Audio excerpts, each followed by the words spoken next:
வணக்கம். இது உங்கள் விக்னேஷ் CMDL சேனல். இது எஜுகேஷன் பர்பஸ் மட்டும் தான். செபின் ரெஜிஸ்டர் பெற்ற பங்காளர் கிடையாது. இது இன்றைக்கி நிஃப்டி மிட் கேப் எக்ஸ்பைரி இருக்குது, 1 ஜூலை. இந்த நிஃப்டி மிட் கேப் எக்ஸ்பைரிக்கான என்னுடைய சார்ட் அனலைசிஸ் தான் இது.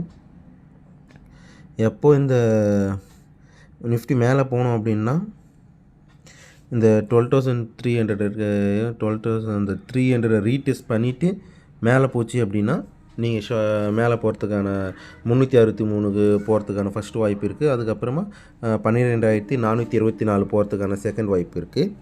அதே போல் கீழே வந்தது அப்படின்னா இந்த 12,186 தாண்டி ரீடெஸ்ட் ஆகி திருப்பி கீழே போச்சு அப்படின்னா ஃபஸ்ட்டு 12,135 வரைக்கும் போகிற வாய்ப்பு இருக்குது. அதுக்கு அடுத்து 12,083